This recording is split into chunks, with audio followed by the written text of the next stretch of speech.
Murahawe ikaze bakunzi ba Remesha TV nkuko tubimenyereye no munsi twatembereye kwa Bishop turafise ibibazo byinshi tuza kumubaza byinshi cyane mugabo tubanze kwanza tumuramuse amahoro y'Imana bane nawe Bishop. Abane namwe akoze Imana. Murakomeye. Turashima Imana. Muraho. Turahemba rwose. Sawa sawa. Okay, abariko baradukurikira nimwibagire kugira subscribe, like na comment na share kugira nyene muze muraronka ibiganiro vyacu aho tubishize kuri YouTube. Tugaruke. Mikro ya mbere ni Nzeyimana, mikro ya kabiri ni Bishop uko mubona yamaze gushika mu bwami bwa Remesha TV. Okay, Bishop tugomba tumenye kwanza igihe watanguye uyu murimo w'Imana umuhamagaro wawuronse gute? Ya ndibaza mbere kugira umuhamagaro yenda si Bishop gusa nitwa Bishop Nzigiyimana Emmanuel. Ego. Ndi mukozi Imana nkuko babibona. Kumuhamagara ndi umugabo, umugore n'abana. Yenda ntabwo bari hani Bujumbura ariko mfite umugore n'abana. Ego. Sinkunze kuvuga ngo abana bangahe ariko mfite abo nabyaranye na madamu ni babiri ariko muri ngi harimo abana benshi kuko ndacyabyara kandi tubyaza ubutumwa bwiza byiza cyane. Yes. Okay, mbo byatanguye gute rero umuhamagaro wawe watanguye gute? Umuhamagaro wanje ukorera Imana wavuye mu bikomere. Okay. Ariko ari Imana ishaka kugira ngo nyikorere. Niva mu bikomere kuko iwacu mu muryango nta warukijije urimo ngo mvuge ngo naka yarambwirije mama yarambwirije cyangwa se mukuru wanjye yarambwirije ahubwo ninjye wabaye fondation abarimo bakijijwe ninjye wabaye fondation. Kuko nakijijwe ndi umwana naribye muri Sunday school École de Dimanche, izo nyigisho zo muri École de Dimanche narazize ndakomeza muri korali y'abana ndazamuka kugeza uyu munsi wa none navuga yuko nabaye wa mbere mu rugo iwacu wakiriye agakiza ngakira mu itorero rya ADEPR cyangwa se muri Pentecost. Icyo gihe rero guhamagarwa kwanjye byari ibibazo kuko muri famiye yanjye harimo ibibazo byerekeranye n'izindi mbaraga z'umwijima.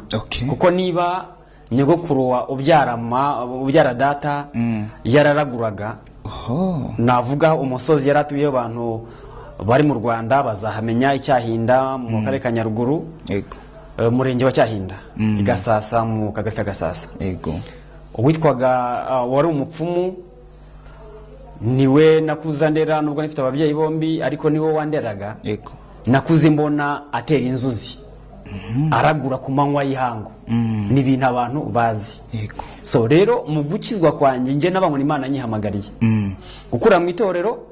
Mama watagushyigikiye, papa watagushyigikiye, we ko yaramaze kwitaba Imana. None byagenze gute kugira ushikeyo? Nabandi bana bakujanyeyo? Hari ukuntu Imana izago ubundi umuntu Imana izakoresha. Imucisha mu nzira zayo nta muntu ugize mu ruhare. Abaturanyi hariho umuturanyi umwe wakijijwe imbere yacu n'uyu munsi wa none aracyakizwa. Aho niho habaye inzira kuyongere ku rusengero. Naho ngeze ku rusengero uko sinzi uko bambonaga ntago mbizi. Ajye umuntu we yiyumva umunyantege nke ariko abandi bamubona ari umunyembaraga. Sinzi rero ukuntu byagiye bizamuka muri korali y'abana ngenda mbaye umuyobozi wa korali dirigente w'abana. Yego. Ngenda nzamuka muri ubwo buryo kugeza uyu munsi wa none. So vyiza cyane mbo nakahe kazi rero wakoze umaze kwakira ubukiza n'ubu umaze kuba Bishop umuryango wawe wowo ubuhe butumwa? Umuryango wanjye ndashima Imana ko ku muryango wanjye barakijijwe neza cyane. Mama wanjye ni umukristo. Mukuru wanjye umwe niwe nabashije kubatiza n'amaboko yanjye. Nabwirije ubutumwa arabatizwa wana namwibatirije mu mazi menshi Kigali.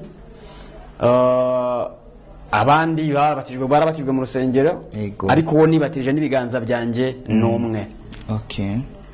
Abandi bakijijwe ntaraba uwo kubatiza. Iyo urabona ukiri mwarimu ukiri mu mirimo yindi yo hasi ubutemerewe kubatiza, ariko ivuga ubutumwa ryo riba ribandanya. Urasengera abantu bishop cyane rwose barakira kabisa. Umunsi wa mbere wasengeye umuntu arakira, confidence nyene wiyumvise gute mu mutima ukabona nyene usengeye umuntu agakira, byagenze gute? Gukira reaction yawe yameze gute? Nishimye no umunsi mama wanjye yakizwaga. Aho niko gakiza nemera kurenza ki indwara, kuko nabo Yesu yakijije indwara kanabazura barongeye barapfa. Yego. Ariko umunsi nishimye ni umunsi famiye yanjye isohora iby'ubupfumu ikabivamwo. Yego. Narishimye kuko numvise bakiza indwara muganga atari kubavura. Umunsi wa kabiri nishimye n'umunsi mbatiza mukuru wanjye. Mukuru wanjye ni mu bantu batumvaga ko gukizwa ibyo bintu ntago babyumvaga. Yego. Ntago babyumvaga. Rero mu byo kusengera indwara abarwayi, akazi kanje ni ukwakira abantu nkabumviriza. Hari icyo ngira cyitwa Bible counseling, ukasoringa abakozi b'Imana, kuganira nabo. Rero gusengera abarwayi ni ibintu sinaba ngo uyu niwe nasengeye bwa mbere arakira, kuko iyo bijya kuza ntubitegura. Twakira abantu benshi, ariko mu gukira ntabwo ngo mvuga ngo uyu nguyu yakize n'uyu yakize. Ndashima kubw'uyu. Hari abantu barenze amagana umaze gukiza. Si njyewe, Kristo amaze gukiza anyuze muri njye. Ego. Jye singize bivaye n'imbaraga yaguhaye. Rero hariho abantu benshi mu bihugu bitandukanye, haba Tanzania, haba mu Rwanda, haba muri Kenya cyangwa se Uganda, hafite ibihamya by'abantu bakize indwara zabo zitandukanye. Biciye kuri wewe, biciye muri nge na Kristo. Okay, ku mbaraga Imana yaguhaye. Yego. Rero abo bantu harimo abari abasazi nka Kisoro, hari Uganda Kisoro. Hariho umwana wari utwa Farid, yari umusazi bamuzanye mu Rwanda ari umusazi, bamutana ari muzima. Nimwe navuze ngo hari abo dusengera bagakira indwara ariko bakanapfa. Na Yesu hari abo yazuye barongera barapfa. Hari utwa Moses yavuye i Bugande, nubwo ejo bundi yitabye Imana, ari umusazi, bimeze nabi, yarakize. Mu Kigali abantu muri comment bazabyandika, abazabona Remesha kiganiro bazakibona. Gishobora no kunyura kuri nuze ebyiri, hari Enehekore TV, gishobora kunyuraho nabo bakakibona. Rero gukiza indwara birasaba kwizera cyane, kumenya ko wowe ibyo uri kuvuga si wowe, ni Kristo guma muri wowe. Iyo twizamuye ivuga ngo ngenda kiza, aho hantu njya magira n'ikibazo kumva kuri televiziyo cyangwa se kuri radio ngo muze hano ibitangaza birakoreka. Ariko Yesu Kristo cyangwa se Imana yijya gukiza ntago iteguza ngo nzabakiza ejo. Oya, isi nemera yuko uwaza wese namukiza, ariko hamwe na Kristo nemera ko ingumba zibyara, nemera ko ipfa amatwi byumva, nemera ko impumyi zihumuka muri Kristo Yesu, kuko hari ibyo nabonye Kristo yakoze. Inyamata ho ntuye impumyi hari impumyi yahumutse, bayiroze si impumyi yari maze imyaka n'imyaka. Batanzanira impumyi hano ngo ninzihumure, wasanga bazizanye hano. Hariho baroze guhuma, ariko bamuzanye ndasenga arahumura. Mu Rwanda Inyamata arahari, n'amazina ye nayavuga sibanga akora uhamya.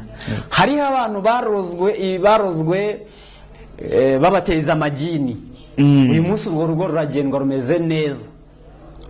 Babureye Tanzania, uyu munsi uwo muryango urahari Inyamata. Abantu bari mu Rwanda n'abari Burundi banzi urwo rugo, iyo famiye barayizi. Amagini yari yarabarembeje bahora mu kwa muganga. Uyu munsi bamwe bararwaye amagini, ni abanyamakuru kuri televiziyo Flash TV, simvuga izina rye. Uwo muryango ni abacuruzi bicururiza, ni abantu bikorera ibikorwa byabo. Uwari urwaye amagini uyu munsi wa none ni umuntu wiga, n'umwana wiga, ameze neza, ubuzima bwe bumeze neza. Byiza cyane. Aho ni hamwe mu rusengero. Ugenda kuri Instagram yanjye ukandika amazina yanjye wabona byinshi mu bintu mbitse. Imana irakiza. Okay. Kandi ntikiza kubera kuri afite ubushobozi bungana gutya, ntikiza kubera yuko umuntu afite umuryango ukomeye, ni Yesu kiza, bakuretse, bagukunze, bagutaye, ni Yesu Kristo kiza. Byiza cyane. Igihe cyose ntabwo Yesu, reka ngura akantu kamwe, ntabwo Yesu abantu akiza ari n'abantu bakijijwe gusa. Abavuga ngo hari ikintu ntajya ngira muri ngiye singira idini shyira imbere. No? Singira idini shyira imbere, abemezera Imana inshuti zanjye, abagatolika ni inshuti zanjye. None Bishop ntabwo ukiriye mu ijambo. Yego. Umumizirima arashobora kuza cyangwa umuntu mudasangiye idini ukamusengera. Byarigeze gushikaho. Ndakubwira nakubwira n'amazina ego yabo abari Kimisagara ba mama Jimmy barabizi ego abari Nyamirambo ba mama ndi kubeka amazina yabo, ariko abari Kigali murazi abamezirima twasenganye baba mu rusengero bakanita bakaza banitandiye bakicara kumva ubutumwa bwiza bagataha. Abari Butare hari Madina ku musigiti ya Madina kuri kaminuza y'u Rwanda, abo barazi neza ibyabaga, baraza nkabasengera. Abemeye kukizwa guhindukira nkabakira bakabatizwa, abatabyemeye nabo simbacira urubanza, kuko nzamenye neza ko nakoze umurimo w'Imana ngeze mu ijuru, hariho Imana imbwira ngo uyu nguyu n'uyu yakizwe kubera wowe. Uyu munsi ubona turi nk'ababibi barabiba imbuto, umurimo w'Imana turimo turabiba imbuto, ariko nituzi nimba zizera cyangwa zizarumba. Icyanjye nuko biba ego rero gusenga ubudini runaka gose. Hari abandi bavuga ati umuntu abanza kwanza kwemera neza yuko agiye gukira. None ugiye gusengera umuntu mudasangiye ukwemera hoho ntibikugora kugira kire? Ukwemera ni kirero. Ukwemera kugira ngo aze kundeba ego yabanje kwemera. Okay. Kuko yaje azi ko ntari umumezirima. Ubwo yamaze kwemera tena. Yaje azi ko ntari padiri. Ndi pasiteri. Ego. Nukwemera kurenza uko nuko. Kuba yaje byonyine ego akaba yobotse inzira ngo akeneye amasengesho. Icyo kufata umwanzo kujya mu idini ni ikindi personality, ni ikindi kiri ku ruhande, ni uburenganzira bwe. Ariko mu burenganzira bwe akeneye ibyiza, akeneye gusengerwa, akeneye kubaka kuri karande n'imivumo. Karande n'imivumo akeneye gusiga umuvumo wo muri yakigishwa kubohoka n'iki, deliverance counseling, kubohoka n'iki, akeneye kubyigishwa tutitaye ngo nirihe dini abarizwamo, kuko namara kumenya, iyo wamaze kumenya uhitamwo.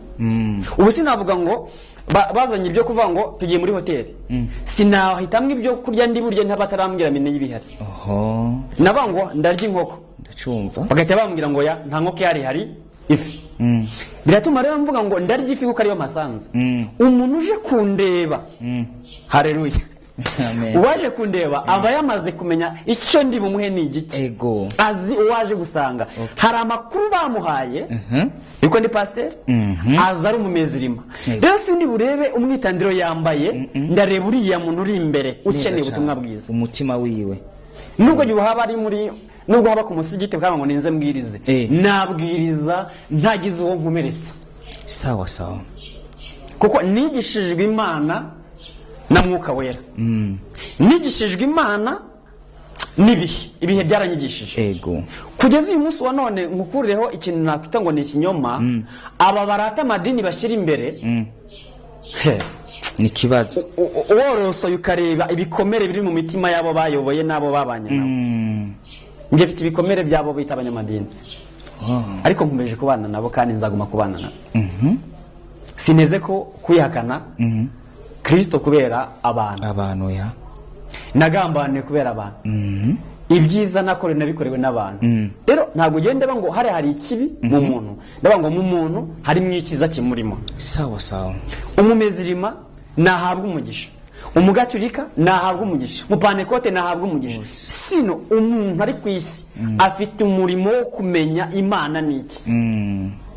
Sindi bude bavuga ngo ngaba naba ngo nabarozi njya mbyumva njya nashwana nabo, ukabanga umuntu. Reka ngo akarorero, nigeze njya gusengera no mu cyaro, mu giturage ruguru, aho babona noneho umuntu w'umukecuru umwe ushaje cyane, hano hamanutse ngo ni umurozi.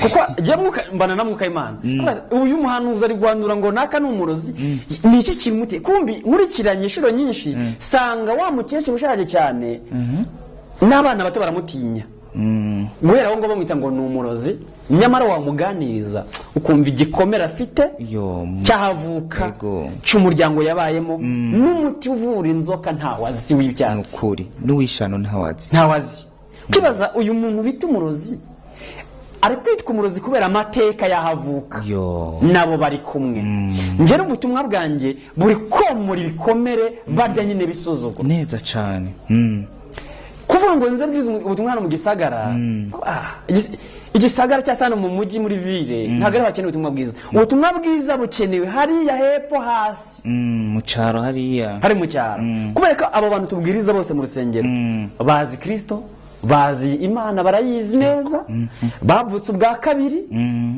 bazi gusenga biyirije bazi gusenga yo gusaba bazi gufunga imisinga ya 40 barabizi gufunga barabizi ibyo gutawaza barabizi gusari barabizi byose barabizi abatara abakeneye ubutumwa bwiza ni bariya bakiri ku mihanda bakeneye Kristo bakeneye kumenya Imana niki nje nibwo nicyo kintu mu agaciro cyane kurenza ibindi byose tumaze kumenya ko Imana ishaka ziriya zazimiye twaba paseri bose leta baba mu nsengero abashe bakava mu misigiti tukajya mu bisagara hariya kwizera kwanjye kuri muri ibyo so ngarutse ku kintu bamaje cyo gusenga ni impano Imana itanga kandi gusenga saya magambo ikaramu hano pati wana Mungu impano hawe ni Imana ndumva n'igiswahili uracisha ko bishop ndiyo naifahamu unakifahamu byiza cyane mbo numva shaka kumenya byinshi kuri wewe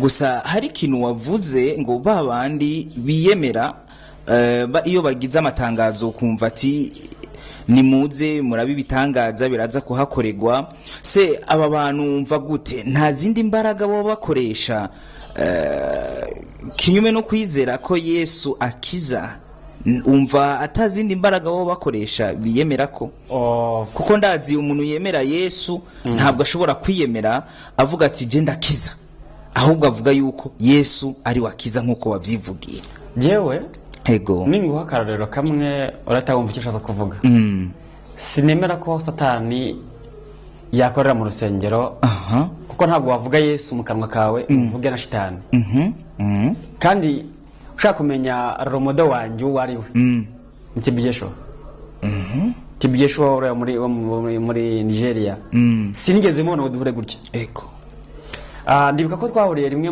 muri Tanzania na Tibijesho igihe Magufuli arahira nibwo namubonye mwegereye n'umugabo nakundaga yarapfuye ndarira Tibijesho yarapfuye ndarira narababaye nabajije n'Imana ibibazo byinshi kuki umuntu nk'uyu nguyu apfuye njyewe kugira ngo njye muri Isirayeli njye kureba ngo mumva aho Yesu yabatirijwe aho bamushyinguye numvaga nzagutega kujya kureba umukozi w'Imana Tibijesho namukundiye iki sinamukundiye abavugirwamo amadayimoni namukundiye uko yavaga kuri tere hejuru agasiga icyubahiro cye akajya hasi babakecuru bamutuzu hasi cyane yego hariya mu bitoki nareba uburyo atanena aciye bugufiya ibintu nta bikabyo by'imyambaro afite nta bikabyo byo kwiyemera no Tibijesho yari navuga ko genda bayifobye humble n'abayifobye ko niyo namurebaga nabango hariho umukozi w'Imana ku isi uri gukora imirimo y'Imana yego rero kubw'imbaraga ngo imbaraga zindi nakubwiye mu ncamake nabaye ngo je sinemera ko Satani yakora mu rusengero cyangwa mu musigiti ariko abamukorera bariho ariko no community kubamukorera ntawe nzi nta nuwoneretswe ntayereko ntawe ry'aba bantu bamukorera sinje no kuvuga ngo naka gusa icyo nanga ikinyoma cyo kuvuga ngo nimuze hano ibyo mbyita ubwibone ubona ko mu bana batanu bavukana habamo umwana wiyumva akigagaza no muri abo bantu bavuga ngo barakiza harimo abigagaza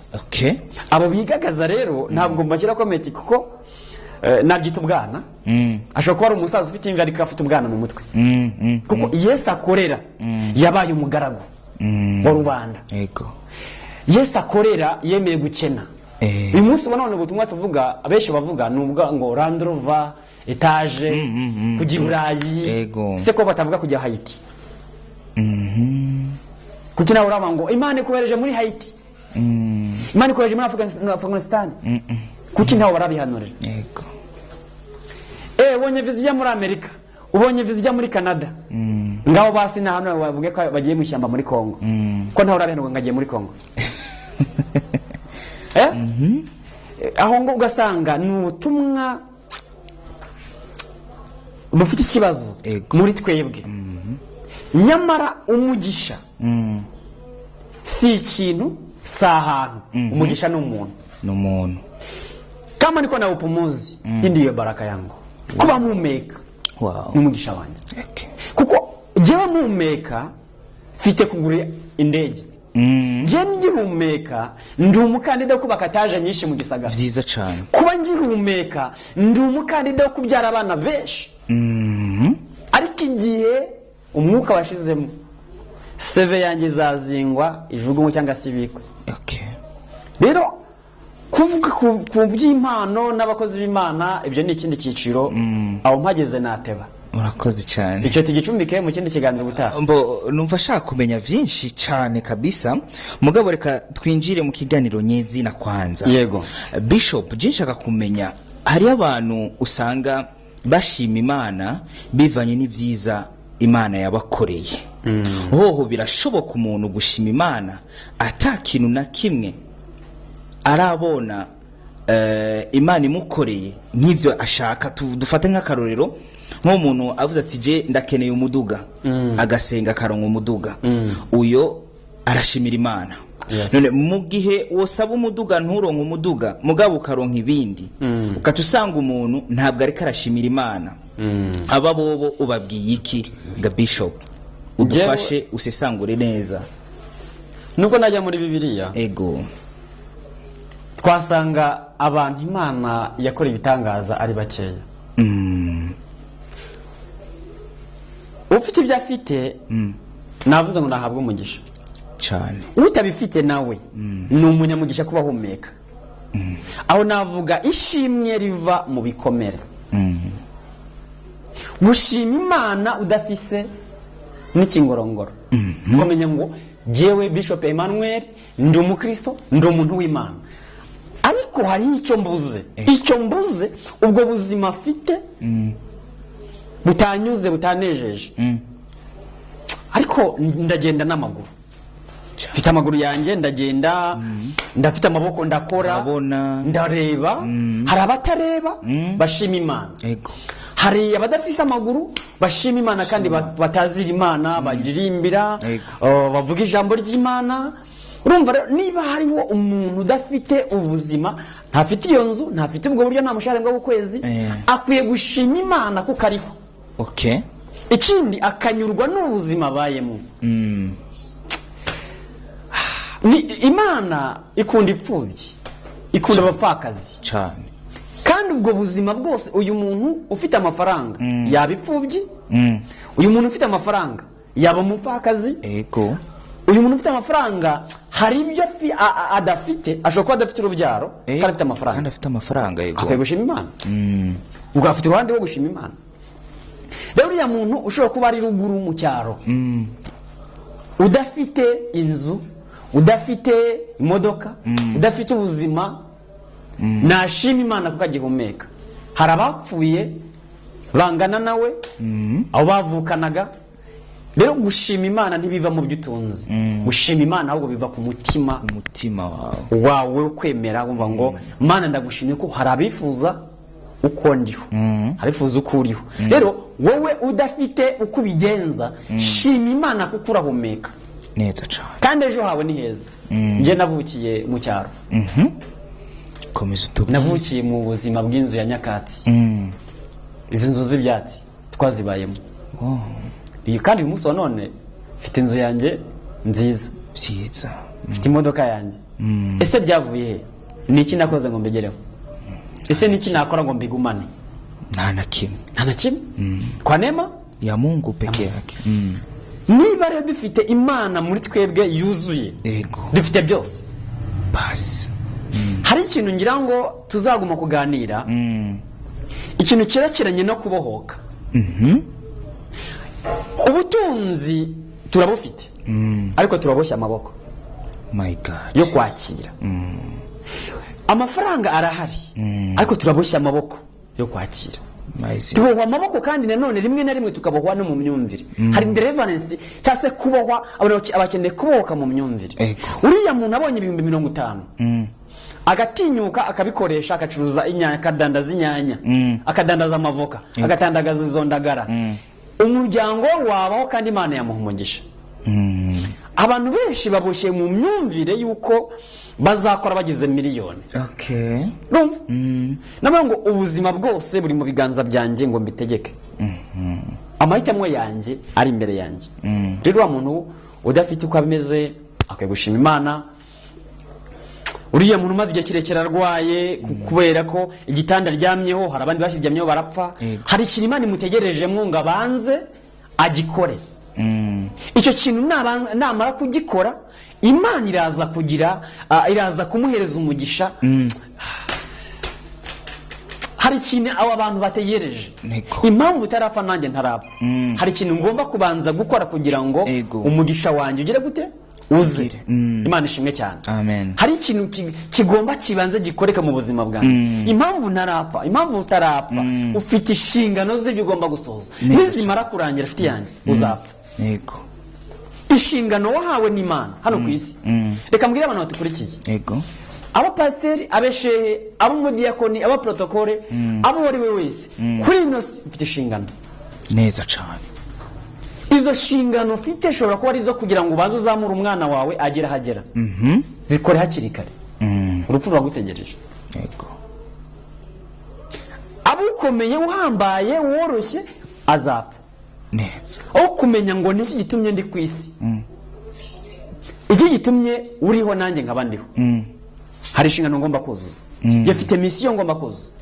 Iyo misiyo nirangira, ntawe uzanyongera umunsi umwe kubaho. Ntawe. Niyo mpamvu ugiye iyo nkora umurimo w'Imana sinita ko naka yavuze ahubwo nita ngo niki kiri mu mutima wanjye. Neza cyane. Icyo kiri mu mutima wanjye ni motivation ibyo nzagira hejuru, ni inshingano zawe. Yes. Rero ndabwira abantu ngo niba bizeye Imana, ukaba urwaye wizeye, ndashaka ko dusenga. Umuvumo w'ubukene uragenda. Satani we araboha. Inshingano za Satani ni ukuboha ibyo tugomba kwakira. Kuboha gusa. Kandi muri bije y'Imana, wavutse uri umukire, ntiwagenewe gukena. Gute ga Bishop? None wavutse wambaye patron wambaye? Oya. Wambaye ingofero? Oya. Wavukanye mikoro? Oya. Umugisha rero wawe uri muri ibyo ngibyo uri gukora. Ariko wavutse nk'abandi. Ego, wavutse nk'abandi, wagura ubwenge bwawe. Sawa. Iyo umuntu ariho ku isi ahumeka, agura intekerezo, niba ari n'umurimo hawe igaguhinga. Aho mvuka barabizi, hari ibikorwa najyaga nkora byo guhinga amashu, guhinga karoti, ngende umujya mugisha mu biganza byanjye. Nibyo ndeka kubyinjiramo. Ariko ikintu cyose nkoze ntabwo nahinga nubwo nahinga imboga hariya mwibasi ngashyiramo imboga zirera. Nasobanukiwe iki rero? Sindi wa kwa nyogokuru Nyandwi Mariya waraguraga ku manywa y'ihangu. Ndi wa Kristo. Sawa. Umugisha wanjye uri mu gusenga, kandi gisengeye cyose gihabwa umugisha. Niba uri umuntu uraho ngaho, we sengera imbuto zawe, imirima yawe isengere, we ngo mu izina rya Yesu njyewe nzabiba kandi nzimbura, nzahinga neza. Uwo ni umugisha. Hari umuntu usanga bimunaniye gushima bivaye n'ibikomere yagiye aracamwo, ukasanga umuntu afise imikoshi myinshi cyane, icyo akora cyose kigaherera mu nzira. Uyu wewe umubwiye iki?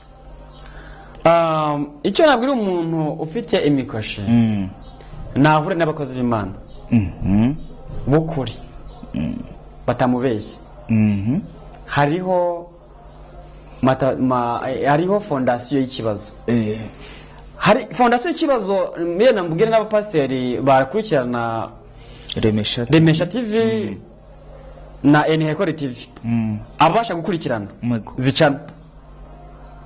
Umuntu naza kugana wikumva amarira y'ibyo aje akubwira jya muri siyasi z'umwuka. Siyasi z'umwuka irenze siyasi z'imene. Nujya mu mhemu ariko navuga ngo ni siyasi z'umwuka pana siyasi z'imene. Ego uraza kumenya neza yuko uwo ngurira ararizwa n'ibyo yifuza ako kanya, ariko ntarizwa n'imigozi ikomoka ku babyeyi be cyangwa se ku byo yakoze. Hari abantu bari mu buzima bw'ibyo bakoze. Umuntu akaba yarakuyemo inda akaba ari kurira ngo ni ingumba. Ego wa mwana ari kumukurikirana, bwa buzima buri mu kumukurikirana. Ndacumva wabyumvise? Ego akaza mu rusengero akabeshya paseri ngo akijijwe, ariko icyaha kiri ku mutima biva n'ivyo yakoze. Ibyo yakoze birimo indani muri nico nyene ashaka birazana umuvumo. Ego kimwe nanone ko hari nandi bamuri mu bigeragezo batigeze bagiramo uruhara, bavutse bisanguko ni ba mawazo ba matatizo. Ego bakora ibintu biherera mu nzira byose bakora biranga. Akeneye umuntu wamuhesha umugisha. Ego hari ibintu bamutongereye bimuzanira imivumo, nka bya bindi bya kera usanga hari ibintu babyita ngo nuguterekera imiterekero cyangwa imitongero. Ego niba naravutse nyogokuru wanjye aragura nintamenya ubwenge ngo ndwanyiye karande yo guterekera no kuragura, imivumo izankurikirana. Urumva aho niho nyine dushaka kumenya. Rero ngicyo nakoze imbere kugira ngo nimbohoke. Sinigeze nita ko afite umuryango, nitaye ku bugingo bwanjye. Ndavuga ngo nimbaho neza n'umuryango wanjye uzabaho neza. Nkurikira Yesu bira makorosi. Ndiyo nkurikira Yesu nitaye ko fite mama fite bakuru banje. Shaka Yesu mu ishyamba gende inshuti y'ubuvumo. Ubuvumo bura mu mashyamba. Nje senga mu buvumo, senga mu butayu, senga mu mazi, senga mu misozi, mu byumba by'amasengesho. Ndi umunyamasengesho. Ku umunyamasengesho byamishuriye ibanga ryo kubohoka. Bituma nigisha abantu kubohoka. Ego nge nta muntu tugendana ukiboshye. Ni ukuri abantu tugendana nagisha kubohoka. Kandi abantu tugendana simvuga ngo ni abakristo gusa, n'abamizirima tugendana bose barabohotse. Ibanga ryo kubohoka ntirireba idini, rireba wowe iwanyu, wowe muri famiye yawe urinde muri bo. Uvukana n'abantu bafite amashuri ariko nta kazi bagira. Wababohora bakagira akazi. Wow. Wabigisha ko nimba batabanya akazi ka leta bige kwikorera. Ego barabohoka. Ikindi umugisha wa mbere ntandukire gatoya. Umuntu ukunda gutanga arahabwa. Ariko umuntu ukunda kwakira mume biragoye. Nuriya muntu nkaho umuntu bakumuhanda mwafungura impomyi n'abasaba mufungura utabareba. Niyo umuntu ukunda kwakira datanga biri muri karande zo gufunga imigisha yiwe. Niho bavuga ngo mugira ngo mutange muzahabwa. Akavuga ngo ubwo pastor bivuze reka ntange, ariko jewe kugira ngo umpe wahawa undi muturanye. Sinzi mu bintu byumvise aho kugira ngo nzanire icya 10 ufite umuntu muturanye uburara ubwirirwa wakimuhuriye. Ego ukaza ukamwira ngo hari umuntu afashije sengera umugisha. Byiza cyane.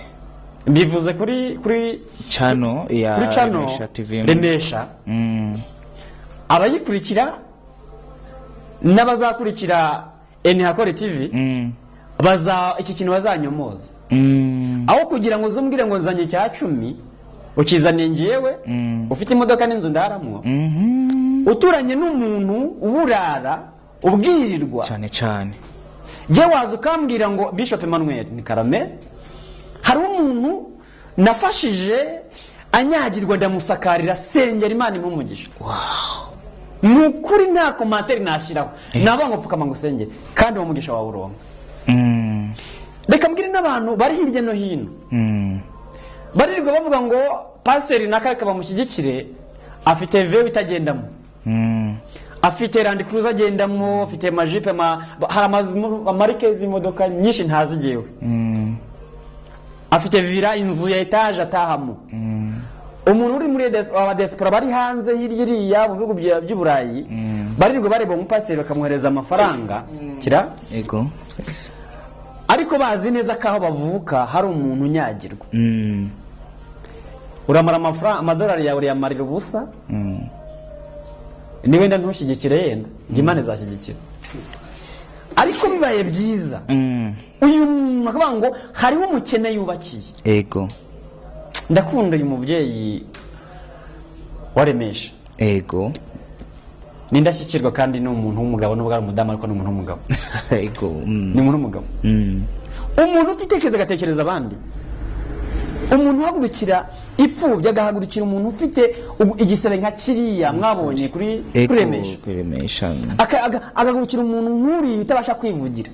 Ese wibwira ko ubwami bw'Imana buri he? Buri muri uwo nguwo ureberera rubanda. Neza. Ubwami bw'Imana ntabwo hari hejuru hariya, buri muri twebwe. Ego Ijuru ni irihe?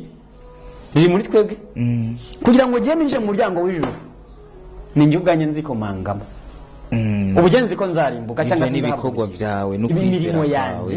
Nyanarije navuga ngo ndi umuntu uzajya mu ijuru. Utarinze kubimbwira. Imirimo ya naka ureba ibyo akora ukareba uko abo ubuzima bayemo wavangura umuntu azajya mu ijuru.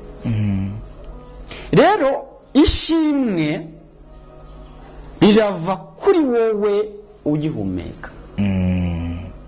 Sinibuka neza karande nicyo warumajije ku kintu cye kubaho kamivugo.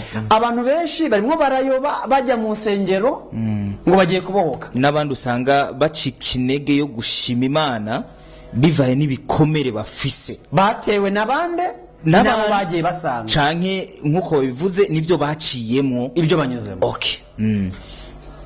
Ndagira mbwira ngo mbwira umuntu nkurikira ibintu munyuramo n'inkomezi z'ejo hazaza. Kandi ntabwo uzava ngaha ku isi atari uko urisha iryo deni. Iryo deni umva wapfa ejo uzaryishyura. Nukora neza uzahemerwa ku isi. Nukora nabi isi iragutegereje. Uvuge mugenzi wawe nabi isi iragutegereje. Umucapu umusige ibyondo umuvuge nabi. Umukorera ibyiza ni ku isi, ibibi ni ku isi. Kuko uvuga ngo mu ijuru ngo hazabaho ngo inzira y'ikuzimu ngo n'inzira y'ubugingo. Reka da buri wese inzira azacamo arayiza ari kuyinyuramo. Nimba ndi kujya mu nzira ijya mu ijuru ubu ndi kuyicamo none direct. Ndi mu nzira ijya mu ijuru cyangwa se ndi mu nzira ijya kuzimu. Ibyo nkora binyobora mu nzira acamo. Ntabwo hazaba imakanga urabona ngo mwe mwakoze ibi ngo muca yari ngo namwe mwakoze ibi ngibi. Nta polisi za mu muhanda w'ijuru. Polisi mu muhanda w'ijuru never ntizabaho. Inzira nahisemwo nizanyobora ikuzimu. Sawa sawa. Imirimo nkora izanyobora Gehinomu cyangwa inyobore mu ijuru. Ngo nzahora na marayika ngo cahangaha undi nganyuza hangaha. Ndakurahiye. Kora neza ujye mu ijuru, kora nabi ujye kuzimu. Kuzimu harahari. Mu biganiro bikurikira nzababwira iyerekwa ry'ikuzimu n'iyerekwa ry'ijuru.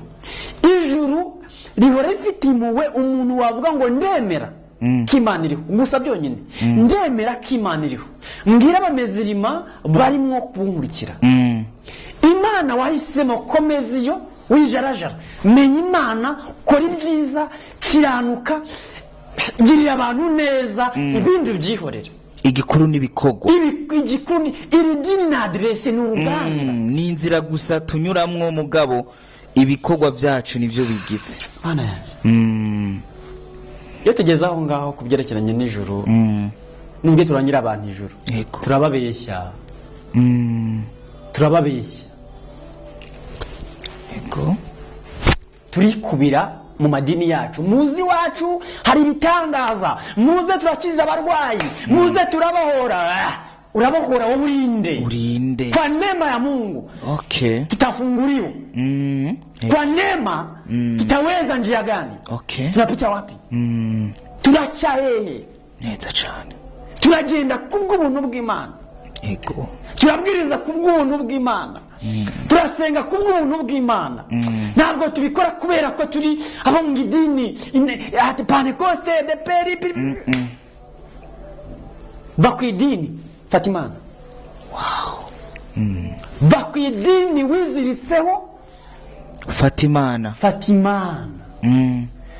ngo muze ngo ibitangaza birakoreka ngo muzahabwe umugisha ngo turasenyera ngo tuvanaho inyatsi imbere watangiye wa mukobwa wa mugabo wahawe umugisha cyangwa ugenda ukomereka kubera ibyo wabwiye mu rusengero.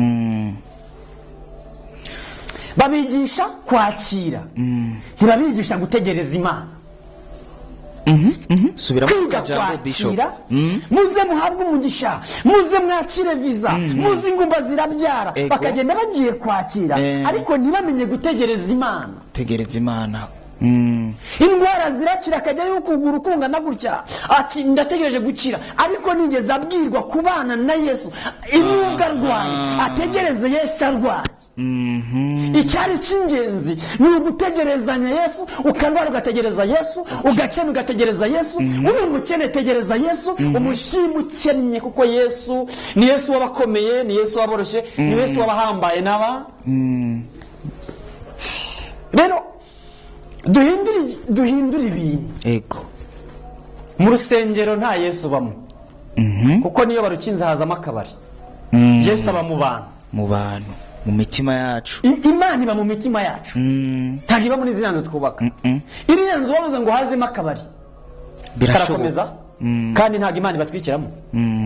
Ntabwo ingero nyinshi zantu hari yarisengero umunsi hari akabari, ntabwo izindi ngero ahari hari akabari umunsi hari urusengero. Nta murahazi.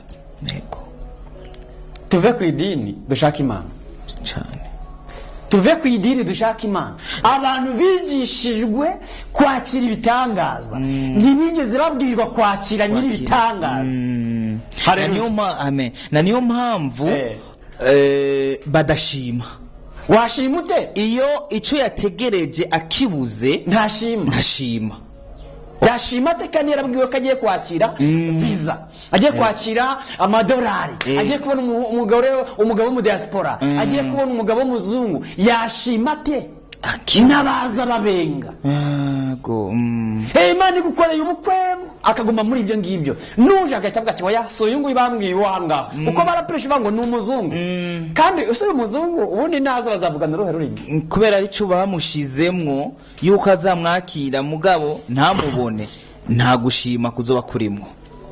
Ntabwo washima utarigishijwe gushima. Umuntu wiga gushima Imana mu byarimwo ni umuntu ubasha kuba azi neza ko ubuzima bwose arimwo agomba kubererwa mu mugisha. Kuko uyu munsi bashobora kuvuga ngo Imana imuhaye umugabo w'umukire hagati haza wa wundi ucuruza indagara wize abantu bazibunza ngo zandagara yanike njye numva n'umwisagara babivuga cyangwa se udandaza itomati akaza ari ngo ariko muri we uriya muntu udandaza itomati muri we harimo amadolari azaza. Yarakeneye kubwirwa ko ari umunyemugisha, ari umucuruzi agasengerwa nawe agatangiye gushaka uvuga ngo ese Imana gucuruza muri njyewe irihe. Uko niko kwakira rero. Kwakira. Noneho uko nkuko ategereje Imana amakubana n'Imana ni kwa kundi rero gutegereza. Tije naronse umuntu acuruza indagara ndategereje Imana.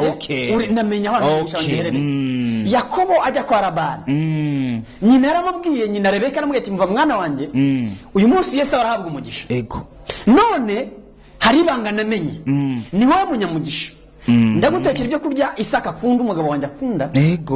Nimara kubitegura neza wowe ubwawe urabimushyira ati mama none mu cyimbo cy'umugisha nahabwa umuvumo. Ati oya mwana wanjye umuvumo nuba hari umuvumo muri bwakira umuvumo wawe wanjye hari ibanga nzi.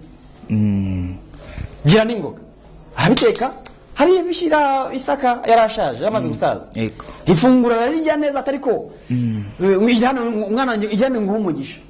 Aturiye ati ndi hano ati kora uko numva ijwi ari Yakobo ariko urumva umubiri wumva ni ndumva ijwi ari Yakobo ariko uruhu ni Esawu. Ati data ni njyewe umumama wawe atariko n'umwana wawe Esawu umuha umugisha ariko uyu mugore amuha umugisha yaba yanarushye aramuvugira ko yarazibanga. Iyo umaze kumenya ibanga support ziraboneka. Ibanga ni muri Yesu, ibanga ni mu Mana. Mpamvu munze kubanga Imana cyangwa mvuga Yesu nuko ndi kubwiriza abantu batandukanye. Harabizera Imana yonyine cyangwa se abemera Kristo. Uretse ko amadini yose yemera Yesu. Hari itandukaniro ngahaga Bishop? Ntari. ntaryo abemera Imana mu butatu, Imana umwana umwuka wera ababyemera bahabwa umugisha, abemera Imana nabo bahinda batavuga Isa. Abyumvise? Nono kubera no kuba mizima? Abamizima bavuga Isa. Isa ego. Maria bavuga Maria. Ngo Maria ego. Maria. Rero kubera inyigisho abapaseri duhabwa nkeya, tuzi ko abayisilamu batajya bavuga Yesu. Bitewe nuko indimi bakoresha nituzoga. Okay, n'ururimi rero rugize. Ni ubukene bw'ururimi. Nkuko mu Kinyarwanda bavuga Yesu. Yesu. Ariko abakarwanya none abavuga Yezu. Reba abavuga Yezu n'abavuga Yesu barimo barwanya. Kandi Yezu ni Kinyarwanda. None Yesu ni Giswahili. Ugasanga uwo muntu bango ngo baravuga mu izina rya Yezu. Hama twebwe tuvuga mu izina rya Yesu. Urumva kugira ngo abantu bapfe iyo nyuguti. Reka twereke kuvuga aho ngaho. Ni nka Jesus na Jesus. Yes. None si bitandukaniye. N'ururimi gusa. Ni nka tereba ngo umugisha, kumenya ahantu wahererwa umugisha. Yamaze guhabwa umugisha, Yakobo yari yukase cyane arahunga. Ajya kwa Labani ari we nyirarume. Ariho harimo karande. Harimo ikintu cy'inkurikizi. Ikintu ukora kizagukurikirana. Ikintu ukora kizagukurikirana. Yakobo amaze guhabwa umugisha, yari rukase agera ahantu ngo bwije na sobera byatinda ngo afata ibuye rimwe muri ayo mabuye ngo ageze izuba rirenze araryisegura ngagiye kwerekwa abona urwego rumanuka abamarayika abandi bazamuka ngariko marayika witeka aricaye hejuru yarwo. Bane hejuru yarwo ngabango ye ngo naryamye mu irembo ry'ijuru sinabimenya. Urumva ari mu irembo ry'ijuru ko ntiyageze gute ntiyabimenya. Arangije Yakobo yari usajya kwa Labani ari we nyirarume mushiki wa mama wiwe.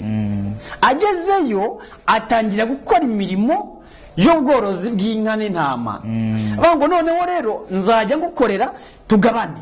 Dore nzajya nguha ibigondo cyangwa se izimyeru cyangwa se izimitabo. No uko bavugana Labani akamuriganya. Ubwo buriganya buri kuva kuri iki. Icyo yakoreye n'umunawe nubwo yahawe umugisha ariko hariho akantu katagozi kariko karamukurikira. Okay. None icyo kintu cyo kuhabwa kuriganya amaze gushaka ni hagati ya Leya na Rasheli. Ni abana babiri bavukanaga. Uwo yakunze bwa mbere si we yahawe. Bamuha atashakaga. Ati niba umushaka rero uriya nawe ngo akorere imyaka 7. Bageze gute baramuriganije. Wabyumvise? Mu kumuriganya nawe yabikoreye mukuru wiwe. None ngaruka inyuma mu gihe cyo kubyara umwe Rasheli nibaza ari utarabyaye batarireya. Abasoma barazi ku mitangiro babibona. Mu kubyara umwe abingumba. Ese bune bugumba buraturuka hehe? Buraturuka kuri Aburahamu. Aburahamu abantu benshi ntago bazi ko agize abagore 3. Yego yabagize. Yes. Uwa gatatu ndamukubwira. Nimba ari ikintu nibitseho ni Bibiliya. Okay. Narinze gusoma. Imyaka nzi neza ko muri gihe harimo Bibiliya ni. Yego. Aburahamu yashatse umugore witwa Sara cyangwa Sarayi. Atinda kubyara bingumba. Undi nganishe kuri Yakobo. Yego. N'umugore we.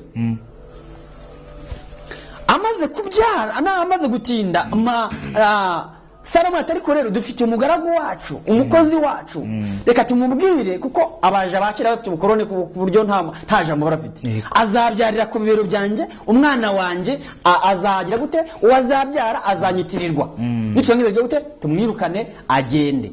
Uko agenda twita agenda kunda uwo mwana igihe cyo kubyara kigeze yagiye kubyara ibyo kubasezeranye takibyubahiriza. Abyaye wa mwana aramugumana abyara Ishimayeli. Ihagaya byende Ishimayeli.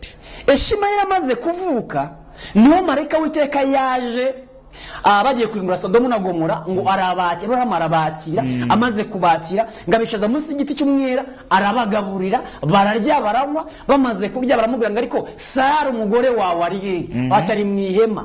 Ngo ndakubwira yuko iki gihe cy'umwaka kitaragaruka Sara sinzabura kugarukaho Sara umugore wawe azabyara umuhungu. Babashise abamarayika yego.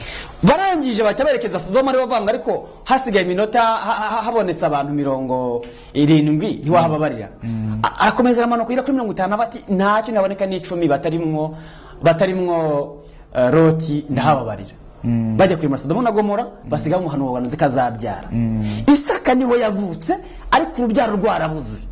Ariko Imana musabaga ngo nagende tambira Imana nde Isaka. Yesashimwe cyane. Amen.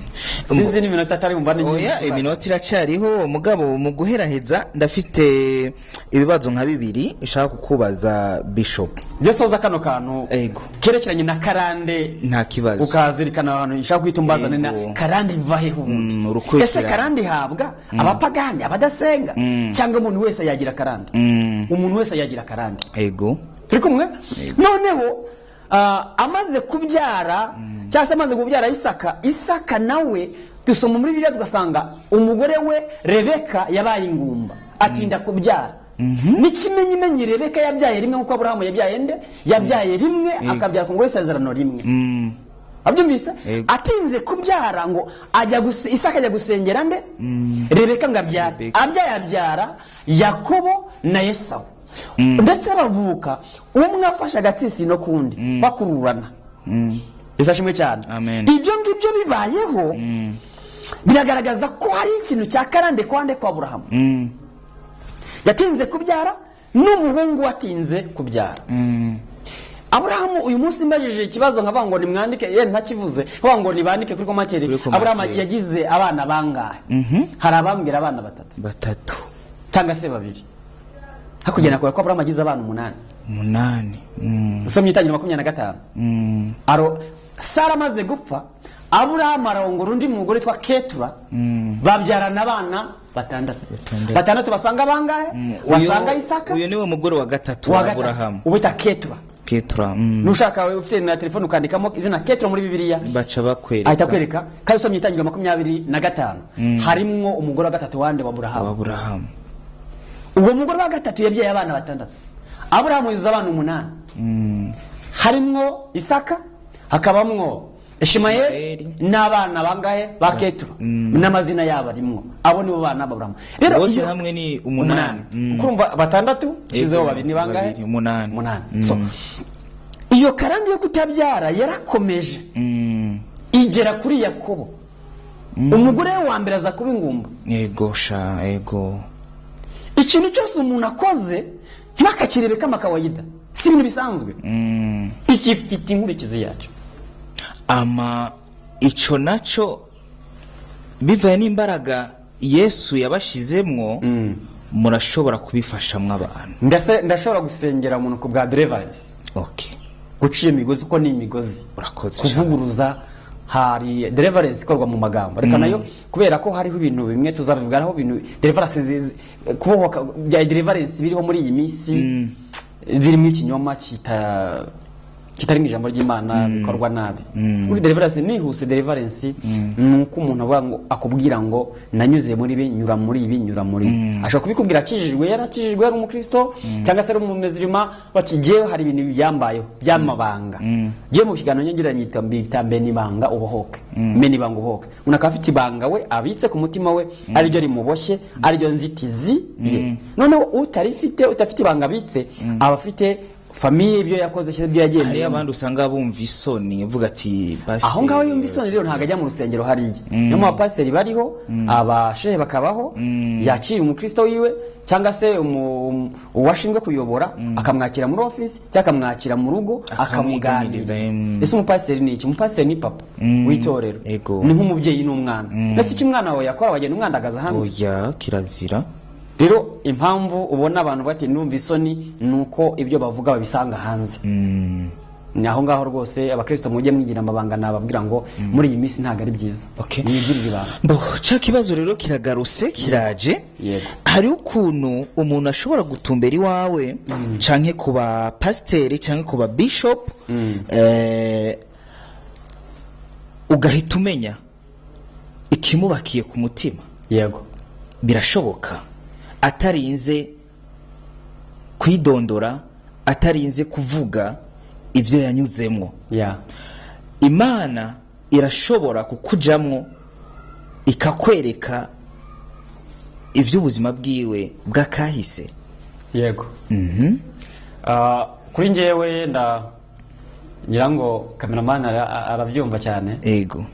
ntabwo ngomba ko uje ngo nkwakire simubaza ngo uzanywe n'iki. Ndakwakira nkagusengera nkaguha umwanya nkakuganiriza nkavuga nti urasaba kunkurikira haba mu ijambo ry'Imana ndi bugusomere haba mu byo ndi bukubwire ninza gusoza nakubwiye icyifuzo ufite ndakubwira ndaguha umwanya ngo ese hari ikindi cyifuzo ufite ngo ngisengere kitari mu byo nakubwiye. Usanze nta kikubwiye urabona ngo burya mfite umutwaro uyu n'uyu tuwusengere. Riko kumwe ari ibyo ngibyo nagwa uburyo butomoye n'abapaseri bagenzi banje cyangwa abapotere bandusha amagrade ndabakira ngo ntumbwire icyifuzo ufite ngo ngusengere kandi barahari babitangiramo ubuhamya ko nge sinjya mbaza umuntu icyifuzo cye kandi ntabwo uza ngo urampa amafaranga njye ahubwo ushobora kuyaguha. Yego njye nshobora kuyaguha. Ntabwo uba ngo ndakubwira ngo ndaje ngusengere ngo byane ngo ntukaze ku mukozi mutafite ituro rikwiye guturwa Uwiteka sijya nkwiye guturwa ituro. Niba ngiriyeho umugisha nkamugireho umugisha ashobora kumpa ituro ryo gushima Imana bati mukozi Imana warafashije. Yego umuntu ashima mbere cyangwa ashima nyuma. Ashima mbere cyangwa ashima nyuma. Ashima nyuma.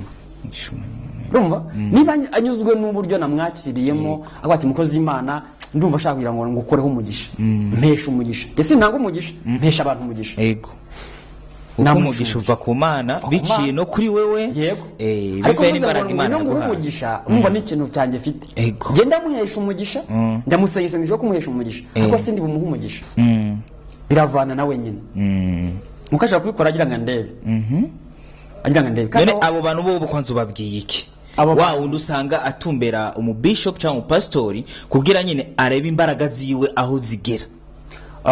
Hari ndavuga mu buryo bubiri. Hari abakristo baza baje kugira ngo bumve ibyo tubabwira nimba ari ukuri nko guhinyuza ibyo mbita kuraguza. Yego akasigaranye iminota 4 bishop akaza kuraguza mu bakozi b'Imana bakozi.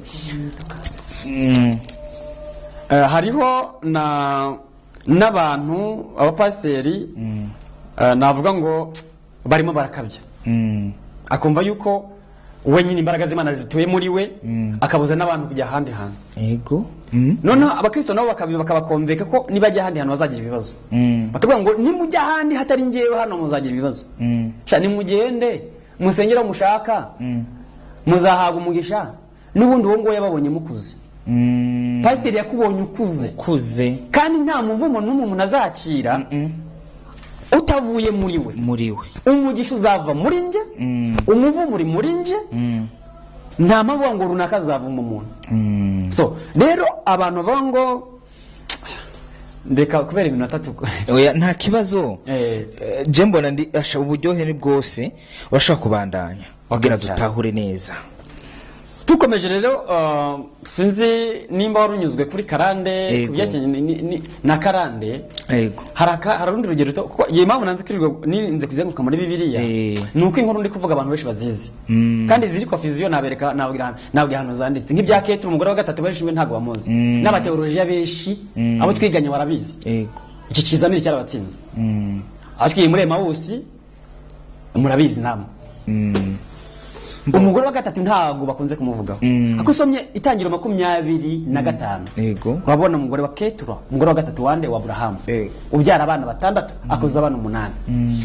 Hari indi karande inkurikizi ari boshye abakozi b'Imana ikaboha abakristo ikaboha abasenga n'abadasenga ingaruka y'icyaha. Yes ingaruka y'icyaha nakoze wakoze ikaza. Dawidi ni umukozi Imana abantu bose bemera muri Bibiliya. Yego n'igitabo cya Zaburi cyose abyara n'umwana w'umugisha witwa Salomo wagize abagore 1,000 ariko ndamuvugaho gatoya. Yego nta kibazo komeza mvugeyo karande mwe yamukurikiranye. Uyu Dawidi niwe wemye ingoma bigoranya simbuye umwami wa kabiri wa Isirayeli. Umwami wa mbere wa Isirayeli yitwaga Sauli. Imana ibango ibya Samuel ngo mbonye umutima wanjye wishimira. Yego kano kantu kandike mbonye umutima wanjye wishimira. Imana itangiye gushima ariko itangiye nyuma bisoje ikurwanya.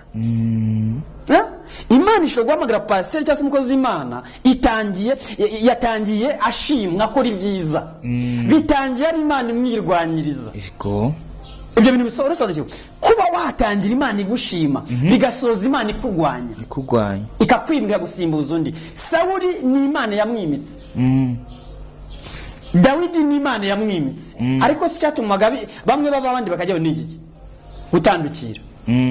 Ubu hari abantu Imana yeguje muri muhamagaro, hari abantu Imana yeguje bakora ku giti cyabo, Imana itabizi yarabasimbuje abandi bariho rwose, akaba arimo yitotomba abo muze muri bitangaza, abo no kuraguza baraguza no guterekera baterekera, ikintu cyose kugira ngo bagumane icyubahiro bagikora, kugira ngo arwanire icyubahiro, kugira ngo arwanire icyubahiro, ikintu cyose yagikora. Kubera iki yagikora? Nuko ahamagarwa n'Imana, hari ibyo yamubwiye, ariko ntiyabigumyemo. Ndaba kuri karande noneho y'icyaha, harimo icyaha cy'ubusambanyi n'icyaha cy'ubwishanyi no kuraguza, ariko icyo kuraguza cyo reka mbe gikuyemo. Ndaba kuri bino bya bibiri byabe kuri Dawidi, ubusambanyi n'ubwicanyi. Dawidi yabayeho mu buzima agira abana, abyara Amunoni na Tamari. Abo bana barakundanaga, kandi umwe ari musaza wundi. Iyo karande, wibuke Dawidi ko hariho uwo bita Uriya, yari ari ku rugamba arimo kurwana, ngo Dawidi kugendagenda hejuru y'inyica abona muka Uriya arimo yoga yambaye ubusa. Abanga Uriya ni mukanda, ati ni umugore w'umugaragu wawe, ati mumunzanire. Amuzanye arabaryamana itamutera inda, ngatuma Uriya ku rugamba ngo ngwino mu rugo ndagukeneye. Aramuhamagara araza, ati byamahanga genda mu rugo iwawe uryame. Uriya ati iyo musikare mwiza cyane, ati sinata bene data ku rugamba rumeze kuri yasize unjye kuryama iwanjye n'umugore, ngo niba kuko ushaka nkurinda ndaguma hano. Uriya guma mu rugo aho ngaho ntiyaryama. Ngo Dawidi abyutse mu gitondo asanga Uriya aryamye mu mbuga, ahita yandika urwandiko ati niba yanze kujya mu rugo yandikira umugaba w'ingaba ku rugamba. Uyu Uriya mukohereje kugira ngo mushyirane mu rugamba, barimo barwana cyane, ntumutabare kandi umutererane bamwice. Sishaka kugira ngo mwumve Uriya agarutse hano. Amujijije iki? Icyaha cy'ubusambanyi yakoreye umugore we aranga ko kizamenyekana. Urumva akoze ibyaha bingahe? Bibiri. Yasambanyije umugore wa Uriya, arangije yishe n'iki n'umugabo wiwe. My God, yes. Ni ikintu ni ibintu birebire bene data, ubona ntabona icyo navugaho kirekire. Bisigura rero ibyo dukora tugabe cyane, tutitonze bizatugarukira. Byagezeho Uriya ya nkota yacishije Uriya yagumye mu rugo rwe. Amunoni akunda Tamari. Tamari ni gusa cyane yari umukobwa wa Dawidi. Amunoni aramukunda, amukunza mujyana ahantu gutyo baraganira, ati ngarirwaza ngo nishaka kugira ngo ngurire udushyimbo mu ntoki, ngurire two kurya mu ntoki n'udutsima n'iki, ngasohora abagaragu, amukuramo imyenda aramusambanya. Ngari ku rwango, urukundo yamukundaga rusimburwa n'urwango, arangije amuta hanze yambaye ubusa nk'umwana w'umukobwa, avirirana. Ngo bigera kuri Dawidi, bigeze kuri Dawidi bigera kuri Abusalomu. Abusalomu umuhungu mukuru wande wa Dawidi, ngabyumvise abazwa n'inkuru yabaye kuri Amunoni na Tamari. Amuha iki Tamari? Ya nkota igeze mu rugo kwa Dawidi. Urumva ibyo yakoze hahandi n'icyaha kigaruka, biragarutse mu rugo iwe, batangira guhangana barwana bashaka kubera icyo yakoze. Rero ni inkuru ndende. Byagezeho uyu muhungu mukuru wa Dawidi aza kurwanya se. Dawidi yarwanyijwe n'umwana witwa Abusalomu, agira ingabo. Kubera icyo yakoreye nde yishe murumuna wiwe, atiye gusubira mu rugo, ahita agira ingabo zirwanya se. Abasomyi ba Bibiliya muzi neza yuko yagezeho yigarura abagore ba Dawidi akabasambanyiriza imbere y'abagaragu. Aguye Abusalomu yasambanyije abagore ba Dawidi imbere y'abagaragu ku manywa y'ihamba. Dawidi ababara cyane kubw'ibyo bintu. Ngabikiye ahangaha, icyaha cy'umuntu niwe kizicisha, gukizwa k'umuntu niwe bifitiye inyungu. Iyo abo bantu twamenyaga abo turi bo, ntabwo twagira ibindi bintu turenza. Neza cyane, urakoze cyane Bishop. Abakunzi ba Remesha TV, reka tubasabe mugire subscribe, like na comment na share. twamaze kumva byinshi cyane kwa Bishop kandi nibaze neza ko mamaze gutahura inkurikizi y'icyaha yababwiye yagarutse no ku kintu cyo gushima y'abantu bigishwa kwakira gusa mugabo ntibigishwa kubaho n'Imana kubana n'Imana kugira nyine batahure imigisha y'Imana mbo twamaze kumva na byinshi byo Bishop yaciyemo ni byinshi cyane yatanga ubuzima bugoye mugabo ubu Imana yaramuhezagiye haleluya amen mbo Bishop akajambo kanyuma kagasunika rugi muzamukoze cyane niba hari kibazo tutababajije mukaba mwifuza ko twari kubabaza mashaka kukivuga hama dusoze ikiganiro cacu cuno munsi ijambo ibibazo byo nta muntu kugira ngo nimumbaze iki ngiki ndazi ko ibyo tukoza byinshi turashobora kubironkera inyishu ya uko kuba nabwira ngo bakore subscribe babyiteho cyane kugira ngo ibiganiro tugiye kujya dukora byibagereho igihe turashaka kubwira abantu ndabwira abantu ngo ibintu murimo byose bifite igisubizo cyabyo bifite inyishu ubukene urimo bufite inyishu indwara urwaye zifite inyishu ariko kandi nubwo warwara ufite Kristo muri wowe ufite Imana muri wowe umuntu ufite Imana muri we nubwo ari umukene agapfa ari umukene hejuru ubwo bukene hari ijuru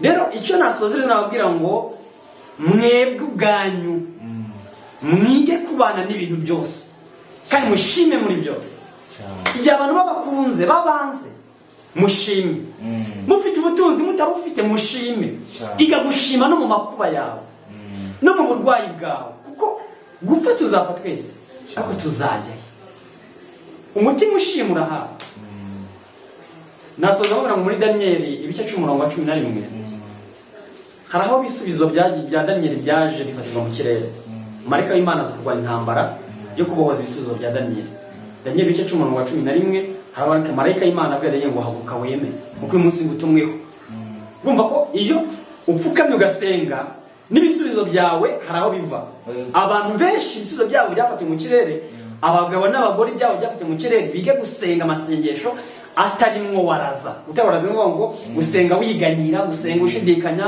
gusenga utizeye ufite amakenga baza gushyira nimero ya telefone zose nimero zanjye ziri kuri WhatsApp ndaza kuzishyiraho bari mu Rwanda bari hanze abantu bari Canada bari mu Bubiligi bari muri Amerika bajya bangurikira cyangwa se tuganira mu buzima busanzwe gusenga no indwara singoma ngo umuntu aze hano kundeba gusengera indwara sinwa tege indege byo muri Amerika nawe yo bari hariya nyene yashoboka hari nk'abari muri Denmark hari umudamu umwe tuzaganira yakize kanseri sinzi isura ye sure ari muri Denmark yitwa Sara n'umugande yakize kanseri wow hari abantu hari umugabo umudamu Clarisse ari muri Canada